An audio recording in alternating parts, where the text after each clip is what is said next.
महाभारत अर्जुन की प्रतिज्ञा। महाभारत का भयंकर युद्ध चल रहा था। लड़ते लड़के अर्जुन रणक्षेत्र से दूर चले गए थे। अर्जुन की अनुपस्थिति में पांडवों को पराजित करने के लिए द्रोणाचार्य ने चक्रव्यूह की रचना की। अर्जुन पुत्र अभिमन्यु चक्रव्यूह भेदने के लिए उसमें घुस गया। उसने कुशलतापूर्वक चक्रव्यूह के 6 चरण भेद लिए, लेकिन 7वें चरण में उसे दुर्योधन, जयद्रथ आदि 7 महारथियों ने घेर लिया और उस पर टूट पड़े। जयद्रथ ने पीछे से निहत्थे अभिमन्यु पर जोरदार प्रहार किया। वह वार इतना तीव्र था कि अभिमन्यु उसे सहन नहीं कर सका और वीरगति को प्राप्त हो गया। अभिमन्यु की मृत्यु का समाचार सुनकर अर्जुन क्रोध से पागल हो उठा। उसने प्रतिज्ञा की कि यदि अगले दिन सूर्यास्त से पहले उसने जयद्रथ का वध नहीं किया तो वह आत्मदाह कर लेगा। जयद्रथ भयभीत होकर दुर्योधन के पास पहुंचा और अर्जुन की प्रतिज्ञा के बारे में बताया। दुर्योधन उसका भय दूर करते हुए बोला, चिंता मत करो मित्र, मैं और सारी कौरव सेना तुम्हारी रक्षा करेंगे।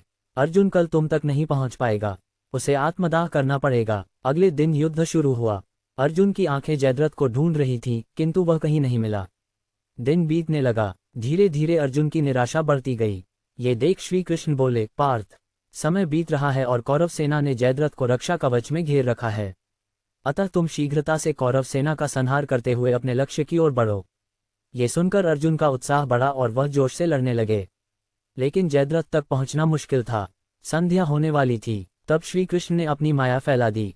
इसके फलस्वरूप सूर्य बादलों में छिप गया और संध्या का भ्रम उत्पन्न हो गया। संध्या हो गई है और अब अर्जुन को प्रतिज्ञावश आत्मदाह करना होगा, ये सोचकर जयद्रथ और दुर्योधन खुशी से उछल पड़े।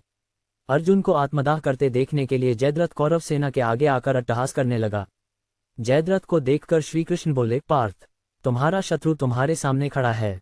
उठाओ अपना गांडीव और वध कर दो इसका। वह देखो अभी सूर्यास्त नहीं हुआ है। ये कहकर उन्होंने अपनी माया समेट ली। देखते ही देखते सूर्य बादलों से निकल आया। सबकी दृष्टि आसमान की ओर उठ गई। सूर्य अभी भी चमक रहा था। ये देख जयद्रथ और दुर्योधन के पैरों तले जमीन खिसक गई। जयद्रथ भागने को हुआ, लेकिन तब तक अर्जुन ने अपना गांडीव उठा लिया था।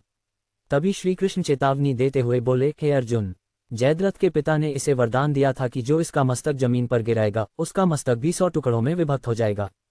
इसलिए यदि इसका सिर जमीन पर गिरा तो तुम्हारे सिर के भी 100 टुकड़े हो जाएंगे।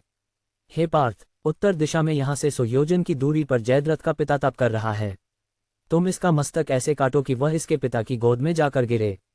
अर्जुन ने श्री कृष्ण की चेतावनी ध्यान से सुनी और अपनी लक्ष्य की ओर ध्यान कर बाण छोड़ दिया।